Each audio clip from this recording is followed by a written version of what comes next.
की प्रतियोगी परीक्षाओं की तैयारी ट्रिक्स और इजी मेथड से करने के लिए सब्सक्राइब करें हमारा चैनल और साथ में लगे बेल आइकन को भी प्रेस कर दें, जिससे कि हमारे आने वाली वीडियो का नोटिफिकेशन आपको मिलता रहे। और अगर आपको वीडियो अच्छी लगी तो लाइक तो बनता है, और वीडियो को दोस्तों के साथ जरूर शेयर करें। अगर आपका कोई सुझाव और कमेंट है तो कमेंट बॉक्स जिन लोगों ने अभी तक इस चैनल को सब्सक्राइब नहीं किया है, चैनल को सब्सक्राइब करें, बेल आइकन दबाएं ताकि हमारे वीडियोस के अपडेट्स आपको समय समय पे मिलते रहे। ये आपका पार्ट 12 वीडियो इस चैप्टर का। पार्ट 12 वीडियो में हम लोग क्वेश्चन नंबर 2 के फर्स्ट पे है। कह रहा है इस क्वेश्चन में कि निम्न समस्याओं को रैखिक समीकरण युग्म के रूप में व्यक्त कीजिए। अच्छा, मतलब इसका रैखिक समीकरण युग्म बनाना है और फिर उसे हल कीजिए। तो चलिए इसको हम लोग बनाते हैं। देखिए, इसको बनाने से पहले दो चीजें समझनी है। एक धारा के अनुकूल, यहाँ आगे क्वेश्चन में देखिए, एक धारा के अनुकूल और एक जगह यूज किया है धारा के प्रतिकूल। इसका मीनिंग क्या है इसको समझ लीजिए। धारा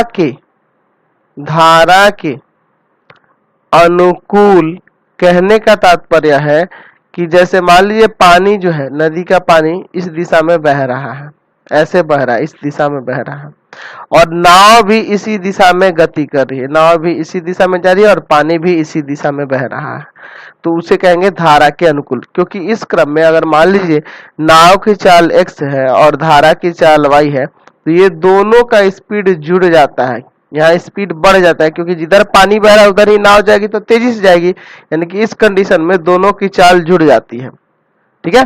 और धारा के प्रतिकूल का अर्थ क्या है? प्रतिकूल यानी कि मान लीजिए नदी की धारा इस दिशा में है और नाव जो है इस दिशा में चलानी है, यानी कि उसके विपरीत, जिधर धारा है उसके विपरीत दिशा में नाव को चलानी है, यानी उसको धारा के प्रतिकूल कहेंगे, ठीक है। तो उस कंडीशन में क्या होगा कि अगर मान लीजिए नाव की चाल x है और धारा की चाल y है, तो वहां आप चाल लेंगे x माइनस y, क्योंकि जिधर पानी बह रहा है, इधर पानी बह रहा है, हम उल्टा इस पे चढ़ाव कर रहे हैं, तो वहां पे क्या होगा, चाल घट जाएगा। घटेगा कितना? तो जितना धारा की चाल होगी उतना वो रुकावट पैदा करेगा, किसमें? नाव की चाल में। तो मन यानी कि वहां चाल हो जाएगा आपका x माइनस वाई। तो यही अनुकूल और प्रतिकूल का अर्थ है। अनुकूल का मतलब जिधर पानी बह रहा है उसी दिशा में आप गति कर रहे हैं, उसी दिशा में आपकी नाव गति कर रही है। और धारा के प्रतिकूल का मतलब है कि जिधर धारा की दिशा है उसके विपरीत आप गति कर रहे हैं, तब उसे धारा के प्रतिकूल कहा जाता है। तो इन दो बातों को आपको ध्यान में रखना है, तभी ये क्वेश्चन बनेगा। चलिए अब यहाँ क्वेश्चन देखते हैं क्या कह रहा है। कह रहा है कि ऋतु धारा के अनुकूल 2 घंटे में 20 किलोमीटर तैर सकती है और धारा के प्रतिकूल 2 घंटे में वह 4 किलोमीटर तैर सकती है। देख रहे ना, धारा के अनुकूल जा रही है तो 2 ही घंटा में 20 किलोमीटर दूरी तय कर ले रही है तैर के, है ना। लेकिन 2 ही घंटे में 4 किलोमीटर दूरी तय करती है, कब? जब धारा के विपरीत जाती है, यानी कि धारा के प्रतिकूल जाती है। तो करना क्या है क्वेश्चन में कि उसकी स्थिर जल में तैरने की चाल, यानी कि ऋतु की स्थिर जल में तैरने की चाल और धारा की चाल, दोनों की चाल निकालनी है। तो यहाँ लिखना होगा कि माना स्थिर जल में ऋतु की तैरने की चाल बराबर x किलोमीटर प्रति घंटा और धारा की चाल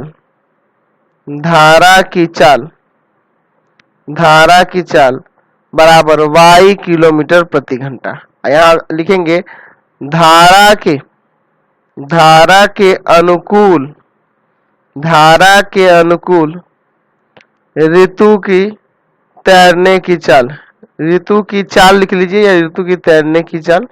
तो धारा के अनुकूल जो होगा वहां आपका हो जाएगा x प्लस वाई। अभी आपको बताए थे ना, दोनों चाल जुड़ जाएंगे एक दूसरे से। और फिर लिखेंगे धारा के प्रतिकूल ऋतु की चाल जो होगी धारा के प्रतिकूल, वो हो जाएगी आपकी x माइनस वाई किलोमीटर प्रति घंटा। यहाँ लिखेंगे आप प्रश्न से आपको याद होना चाहिए फॉर्मूला कि चाल बराबर होता है दूरी बटा में समय। तो चलिए यहाँ देख रहे हैं धारा के अनुकूल चाल है आपका x प्लस वाई, है ना, और धारा के अनुकूल ही वह 20 किलोमीटर दूरी 2 घंटे में तय करती है, यानी कि 20 किलोमीटर दूरी और बटा में समय यानी कि 2। तो दूरी बटा समय किसके बराबर होता है? चाल के बराबर ना। तो यही ना आपका धारा का अनुकूल चाल है, और दूरी और समय दिया ही है, इसको काट दिए, यानी कि यहाँ से एक आपका समीकरण निकल गया x प्लस वाई बराबर 10। ये पहला समीकरण आ गया, समझ गया। फिर कह रहा है धारा के प्रतिकूल 2 घंटे में 4 किलोमीटर तैर सकती है। धारा के प्रतिकूल आपका क्या है? x माइनस वाई है, और दूरी है आपका 4 किलोमीटर और समय लग रहा है 2 घंटा। काट दिए 2 बार में, यानी यहाँ आ गया x माइनस वाई बराबर 2। ये समीकरण 2। आप समीकरण 1 और 2 से x वाई नहीं निकाल सकते हैं, लिखेंगे समीकरण 1 तथा 2 से, समीकरण 1 तथा 2 से किसी भी विधि से बना सकते हैं कि नहीं। चलिए x प्लस वाई बराबर 10 और x माइनस वाई बराबर 2, यही ना है दोनों समीकरण। ये वाई वाई तो कट जाएगा ना, 2x बराबर हो जाएगा 10 2 12, यानी x बराबर आ जाएगा 12 बटा 2। काट दिए कितने बार में? 6 बार में। x का मान समीकरण 1 में रखने पर समीकरण 1 है x प्लस वाई बराबर 10। तो यहाँ लिखते हैं x प्लस वाई बराबर में 10, x का मान यहाँ रख देना है 6 प्लस वाई बराबर में 10, यानी y बराबर 10 माइनस 6 बराबर आ गया 4। तो इसलिए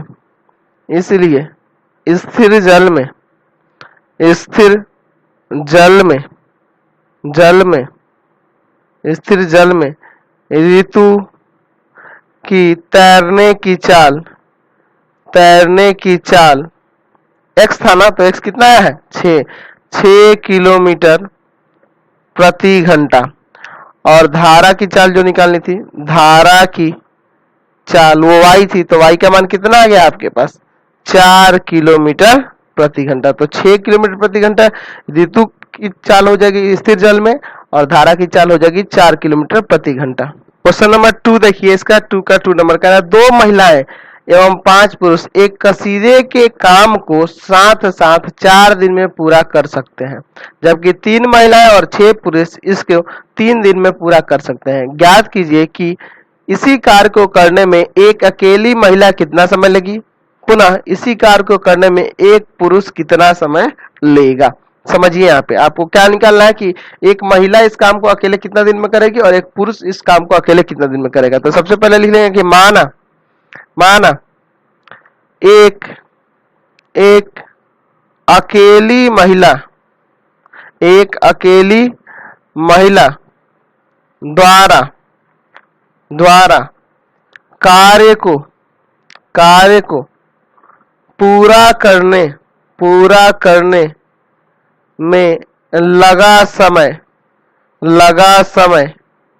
बराबर x दिन, है ना। मान लेते हैं कि ये x दिन में उस कार्य को पूरा करती है। अच्छा, उसी तरह यहाँ मान लेते हैं कि एक अकेला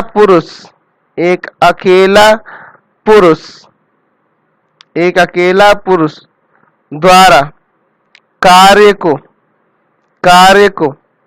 पूरा करने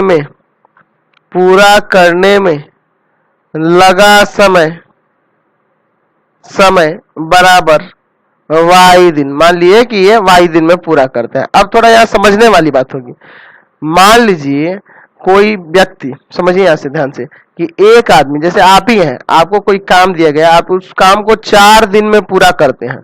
तो एक दिन में आप उस काम का 1/4 भाग ना करिएगा।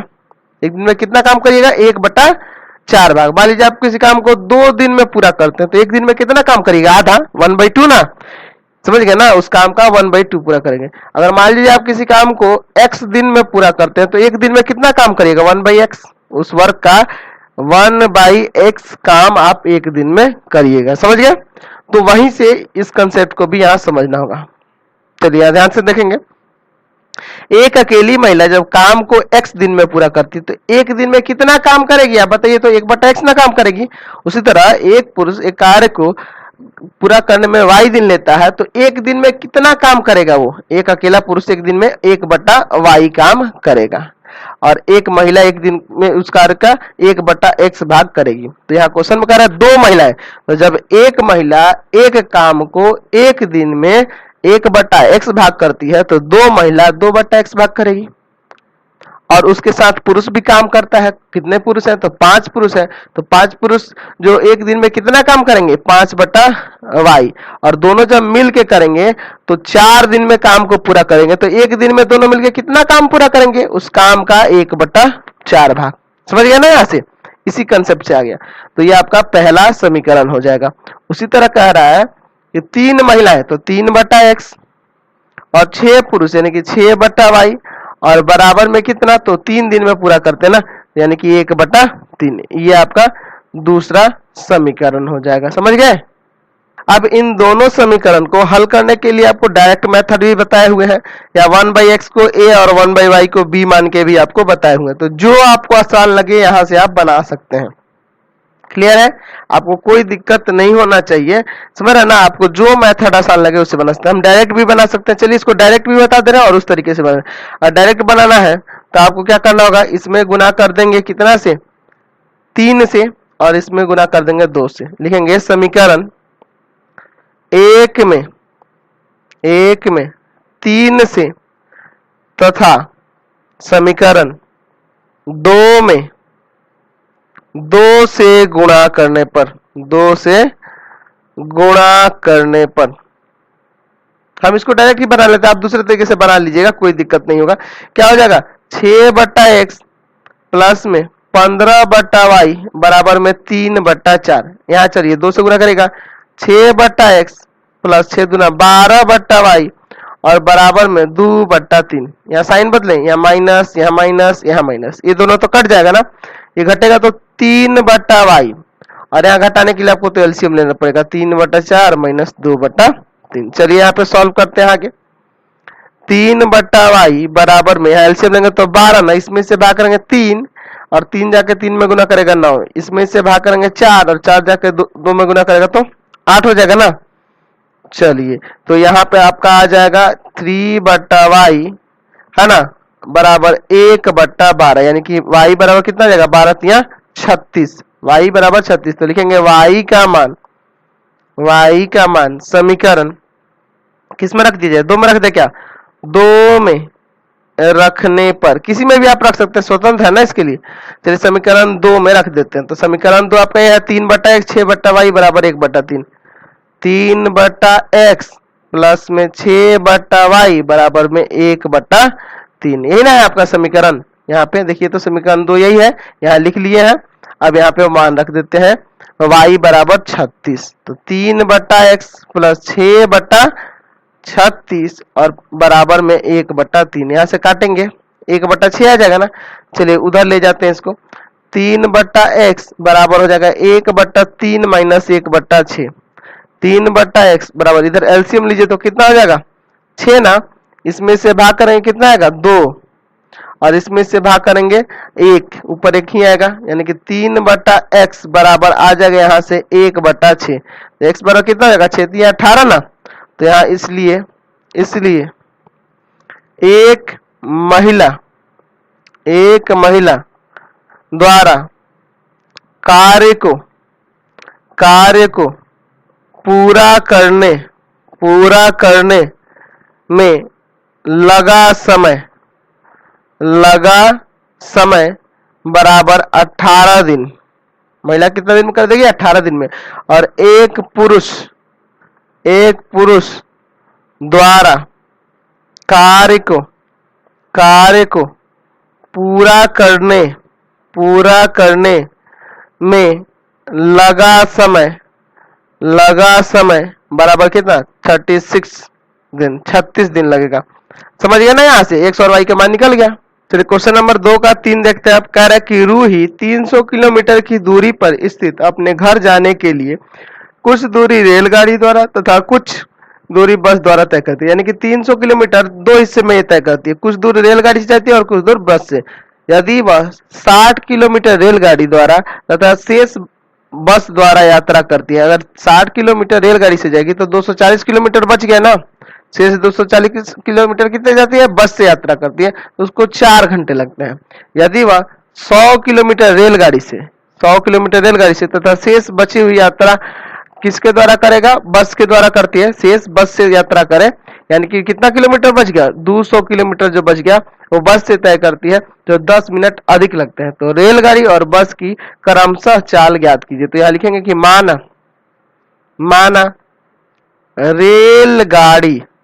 रेलगाड़ी की चाल बराबर में x किलोमीटर प्रति घंटा।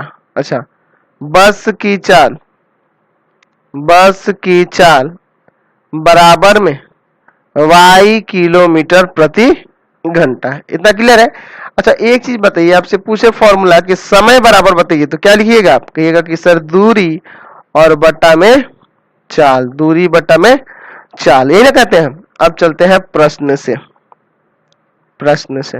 देखिए क्वेश्चन में क्या कह रहा है कि रूही जो है ना 300 किलोमीटर इसको जाना है, तो कुछ दूर रेलगाड़ी से जाती है और कुछ दूर बस से जाती है। यदि वह 60 किलोमीटर रेलगाड़ी से चलती है तो 60 किलोमीटर दूरी रेलगाड़ी से चली, ठीक है, और उसका रेलगाड़ी का चाल क्या है, x है, तो x से भाग कर देंगे, यानी 60 बटा x क्या निकल गया, ये रेलगाड़ी द्वारा 60 किलोमीटर तय करने पर लगा समय है। ये दूरी और बटा चाल क्या है, ये समय है। 60 किलोमीटर दूरी तय करने में इसको जो समय लग रहा है वही ये समय है, और प्लस शेष किससे जाती है, यात्रा करती है बस से, तो शेष कितना किलोमीटर बच गया, 300 में से 60 गया तो 240 ना बचा, तो 240, और बस का चाल है y, यानी कि बस द्वारा 240 किलोमीटर दूरी तय करने पर लिया गया समय क्या है, 240 बटा y है ना, और ये रेलगाड़ी द्वारा 60 किलोमीटर यात्रा करने में लिया गया समय है। तो कुल समय, इन दोनों समयों को मिला के कुल समय कितना हो रहा है, 4 घंटा लग रहा है।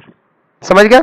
अब चाहे तो आप आसानी से यहाँ पे कॉमन कर सकते हैं। क्या कॉमन कर सकते हैं, 60 कॉमन कर लीजिए ना, 1 बटा x 4 बटा y बराबर में 4 है। अब इसको इधर भेज देंगे, 1 बटा x प्लस में 4 बटा y बराबर में 4 बटा 60 काट देंगे, 1 बटा 15 आ जाएगा। यानी कि एक समीकरण यहां से आ गया कि 1 बटा x प्लस 4 बटा y बराबर 1 बटा 15।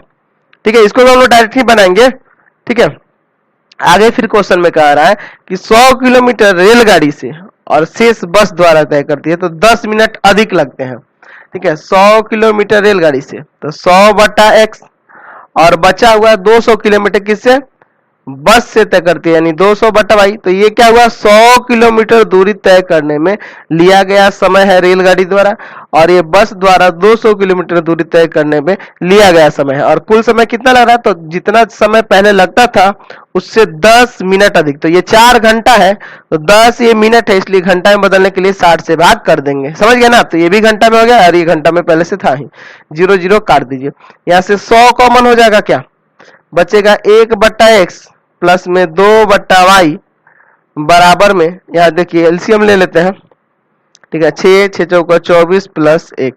चलते हैं अगले स्टेप पे। तो यहाँ पे 1 बटा x प्लस में 2 बटा y बराबर में 25 बटा 6 गुना 100 हो जाएगा ना, ये नीचे आएगा तो 25 चौका 100, ऊपर 1 है ना, और नीचे 4 आ गया। यानी यहाँ से हो गया 1 बटा x प्लस में 2 बटा y बराबर में 1 बटा 24। समीकरण 2 हो गया।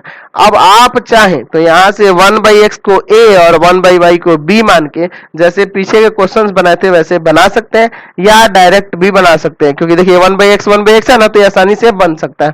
तो डायरेक्ट ही बनाना हमारे लिए उचित लग रहा है, कम समय में बन जाएगा। समीकरण 1 तथा 2 से समीकरण 1 है 1 बटा x प्लस में 4 बटा y और बराबर में आपका 1 बटा 15। और समीकरण 2 इसके नीचे लिख देते हैं, 1 बटा x प्लस में 2 बटा y और बराबर में 1 बटा 24। चलिए यहाँ साइन बदलिए, माइनस माइनस माइनस, ये कट जाना है ना।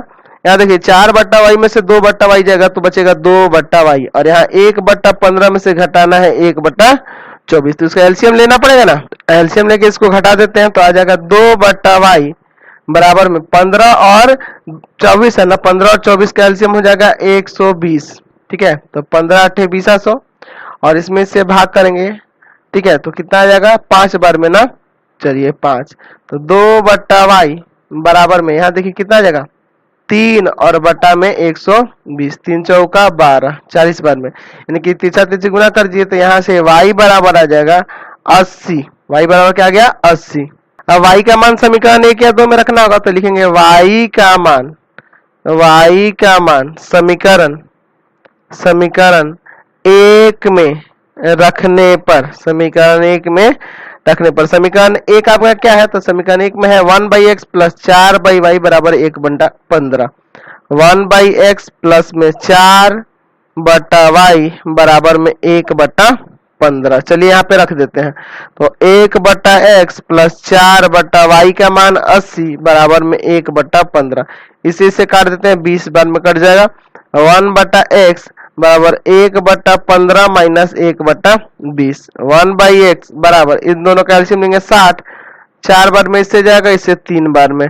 चलिए यहाँ से आ जाएगा 1/x बराबर में 1/60, क्रॉस मल्टीप्लाई कर दिए, x बराबर आ गया 60। तो यहाँ से लिख सकते हैं कि इसलिए रेलगाड़ी की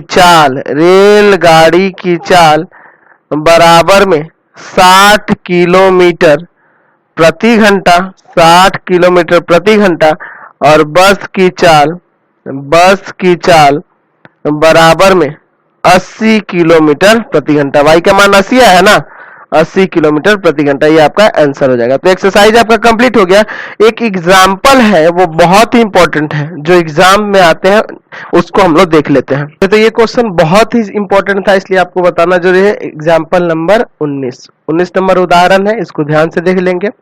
ठीक है, ये पेज नंबर आपको बता देते हैं, पेज नंबर 73 पे है, ये पेज नंबर 73 पर है ये एग्जाम्पल, और बहुत ही अच्छा है क्वेश्चन, इसको ध्यान से देखेंगे। कह रहा है एक नाव 10 घंटे में धारा के प्रतिकूल 30 किलोमीटर तथा धारा के अनुकूल 44 किलोमीटर जाती है। 13 घंटे में वह 44 किलोमीटर धारा के प्रतिकूल तथा 55 किलोमीटर धारा के अनुकूल जाती है। तो धारा की चाल और नाव की स्थिर पानी में चाल ज्ञात करेंगे। ठीक है, तो आपको दोनों निकालना है। तो यहाँ लिखेंगे कि माना स्थिर जल में नाव की चाल बराबर में x किलोमीटर प्रति घंटा। अच्छा, फिर धारा की चाल बराबर में y किलोमीटर प्रति घंटा। अब आपको पहले भी बता रखे हैं कि धारा के अनुकूल नाव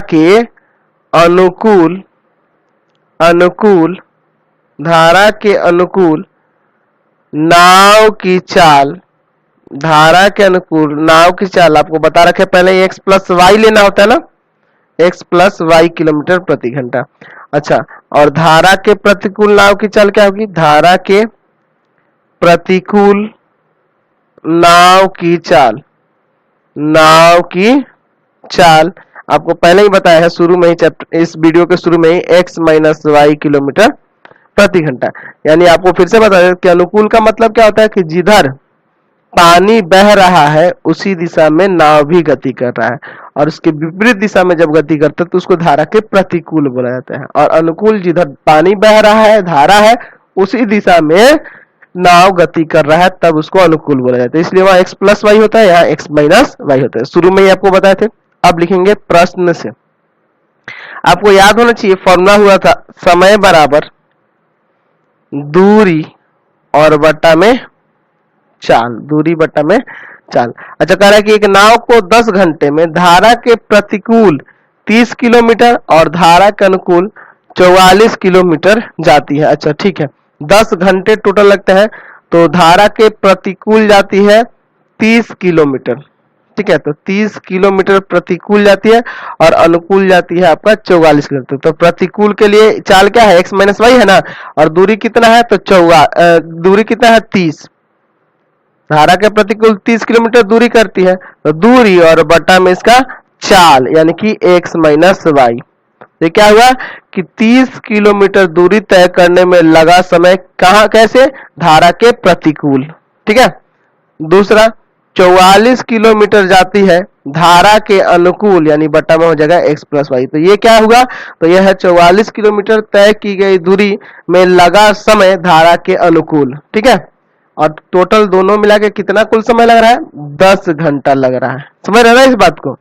अब उसी तरह दूसरा कैसे लेंगे, तो 13 घंटे में वह 44 किलोमीटर धारा के प्रतिकूल जा रही है। ठीक है, एवं 55 किलोमीटर धारा के अनुकूल जा रही है। ठीक है, तो 13 घंटे में, तो यहाँ बराबर में है 13 घंटा। ठीक है, और कैसे जा रही है, तो धारा के प्रतिकूल जा रही है वो 40 किलोमीटर धारा के प्रतिकूल और 55 किलोमीटर धारा के अनुकूल। तो हो जाएगा 40 बटा एक्स माइनस वाई और प्लस 55 बटा एक्स प्लस वाई। समझ गए। अब यहाँ आपको पहले भी बता रखे हैं कि एक्स वाई जब दोनों एक साथ प्लस माइनस में आ जाए तब तो मानकर ही बनाना पड़ेगा। तो लिखेंगे कि मान 1 बाई एक्स माइनस वाई बराबर में ए और 1 बाई एक्स प्लस वाई बराबर में बी, इतना मान लेंगे। अब यहाँ से आपके समीकरण बन जाएगा। देखिए यहाँ कुछ नहीं तो ऊपर 1 छिपा है ना, तो 1 बाई एक्स माइनस वाई का वैल्यू क्या है, ए है, यानी हो जाएगा यहाँ से 30 ए और प्लस 44 बी बराबर में 10। यहाँ से 2 कॉमन दिख रहा है, हम आसानी से यहाँ 2 कॉमन कर सकते हैं। तो 2 कॉमन करते हैं, ये हो जाएगा 15 ए प्लस में 22 बी बराबर में 10। ये जाएगा उधर भाग में, यानी हो जाएगा 15 ए प्लस में 22 बी बराबर में हो जाएगा 5। इसको समीकरण 1 मानिए। समझ गए। उसी तरह यहाँ पे रखेंगे सेकंड वाले में, यहाँ पे तो क्या आ जाएगा 40 ए प्लस में 55 बी, ठीक है, बराबर में 13। यहाँ भी कुछ आप चाहे तो कॉमन कर सकते हैं, नहीं भी करिएगा तो कोई दिक्कत नहीं है। तो कॉमन करने से यहाँ फायदा होगा ये कि थोड़ा छोटा हो जाएगा, लेकिन इधर बटा में आ जाएगा। तो सोच लीजिए बटा में भी आने से कोई दिक्कत नहीं होगा। चलिए कॉमन ही करिए ना, यहाँ पे कोई दिक्कत नहीं है। ये अब हम लोग इसमें कॉमन कर लेते हैं, तो कॉमन करिएगा तो यहाँ हो जाएगा आपका 5 कॉमन हो सकता है, तो यहाँ 5 8 हो जाएगा और प्लस 11 बी बराबर में 13, यानी कि 8 ए प्लस 11 बी बराबर में 13 बट्टा 5। समझ रहे हैं ना। ये समीकरण 2 लेते हैं। समझ गए ना। देखिए क्या किए हैं कि ये दोनों समीकरण जो ऊपर दिए गए हैं, यहाँ पे 1 बाई एक्स माइनस वाई की जगह ए और 1 बाई एक्स प्लस वाई की जगह बी यहाँ पे रखे हैं एक में, तो ये वाला आ गया है। ठीक है, फिर दूसरे वाले इसमें रखे हैं, तो ये आ गया है, देख लीजिए 40 ए 55 बी बराबर में 13। समझ गए। तो यहाँ से 5 कॉमन की उधर ले जाए भाग में। अब देखिए क्या करना होगा। समीकरण 1 ये रहा, समीकरण 2 ये रहा। यहाँ पे अगर हम 2 से गुना कर दें इसमें और इसमें 1 से, तो देखिए बी वाला टर्म सेम हो जाएगा कि नहीं। तो लिखेंगे समीकरण 1 में 1 से तथा समीकरण 2 में 2 से गुणा करने पर, 2 से गुणा करने पर, चलिए गुणा करते हैं, देखते हैं क्या आता है। तो 1 से गुणा करेंगे तब तो वही रहेगा 15 ए प्लस में 22 बी बराबर में आपका 13 और इसमें हो जाएगा 16 ए प्लस में 22 बी बराबर में 13 दूना 26 बटा में 5। यहाँ साइन बदलते हैं, माइनस माइनस माइनस, ये कट जाएगा, यहाँ घटेगा तो माइनस का ए बराबर हो जाएगा 13 माइनस 26 बटा 5। यही ना, एलसीएम लेते हैं यहाँ पे। समझ रहे ना। सॉरी यहाँ थोड़ा ध्यान देखेंगे, समीकरण 1 में ये यहाँ 5 दिया है, हम इसमें ध्यान दे दिए, यहाँ 5 रहा है ये आपका। ठीक है, यहाँ सिर्फ 5 होगा। चलिए इसको ठीक करते हैं, यहाँ 5 होगा, ये 13 की जगह 5 करना। चलिए हो गया ना। देखिए समीकरण 1 में यहाँ बराबर में 5 था, हम यहाँ 13 गलती से लिख दिए थे, यहाँ भी 5 हो गया। अब आगे सॉल्व करिए। तो माइनस का ए बराबर में एल चलेंगे 5 50 25 माइनस 26, यानी कि माइनस ए बराबर हो जाएगा माइनस 1 बट्टा 5। माइनस माइनस कट गया, ए का मान कितना आ गया, 1 बट्टा 5 आ गया। अब लिखते हैं ए का मान समीकरण 1 में रखने पर, समीकरण 1 में रखने पर, तो समीकरण 1 आपका क्या है 15 ए प्लस में 22 बी बराबर में 5। चलिए ए का मान यहाँ रखते हैं, तो 15 ए की जगह रखेंगे 1 बट्टा 5 प्लस 22 बी बराबर में 5। यहाँ से कट जाएगा 3 बार में, 3 एकम 3 ही ना होगा, तो 3 प्लस 22 बी बराबर में 5, 22b बराबर 5 माइनस 3, यानी 22b बराबर हो जाएगा आपका यहाँ से 2, यानी कि यहाँ b बराबर लिख सकते हैं 2/22, काट देंगे 1/11। b का मान कितना आ गया 1/11, लेकिन आपको x y निकालना था ना, तो चूंकि आप ऊपर माने हुए थे कि 1/x माइनस वाई बराबर a और 1/x प्लस वाई बराबर b, यहाँ मान रख देते हैं। 1/x माइनस वाई, a का मान है 1/5 और 1/x प्लस वाई, b का मान है 1/11। चलिए तिरछा गुना कर देंगे तो यहाँ से x माइनस वाई बराबर 5, समीकरण ये आपका हो गया 3, और x प्लस वाई बराबर यहाँ से आ गया 11, समीकरण हो गया 4। तो समीकरण 3 तथा 4 से x y निकालेंगे ना, लिखते हैं समीकरण 3 तथा 4 से समीकरण 3 है x माइनस वाई बराबर 5 और समीकरण 4 है x प्लस वाई बराबर 11। वाई वाई कट जाएगा ना यहाँ पे, तो आ जाएगा 2x बराबर 16, x बराबर 16/2 कट जाएगा 8 बार में, यानी कि x का मान आ गया 8। x का मान समीकरण 1 या 2 में रखना होगा, 3 या 4 में रखना होगा ना, तो x का मान समीकरण 4 में रखने पर x प्लस वाई बराबर क्या है आपका समीकरण 4 11, तो x का मान यहाँ 8 रख दीजिए, बराबर में है यहाँ पे 11, ये जाके उधर घट जाएगा, यानी y बराबर आ जाएगा 11 माइनस 8 यानी कि 3। तो यहाँ लिख सकते हैं अतः स्थिर जल में नाव की चाल बराबर में 8 किलोमीटर प्रति घंटा और धारा की चाल y है तो y आया 3 किलोमीटर प्रति घंटा। समझ गए? तो ये आपका एक्सरसाइज कंप्लीट हो गया और ये एग्जांपल भी हम लोग बना लिए। नेक्स्ट पार्ट में हम लोग जो ऐच्छिक एक्सरसाइज दिया है, ठीक है, 3.7 उसको देखेंगे। इस वीडियो को हम लोग यहीं पे एंड कर देते हैं। प्लीज आप चैनल को सब्सक्राइब कर लेंगे, बेल आइकन दबा दें, जितना ज्यादा हो सके दोस्तों में शेयर करें, कमेंट बॉक्स में लिखें कि हमारे वीडियोस आपको कैसे लगते हैं।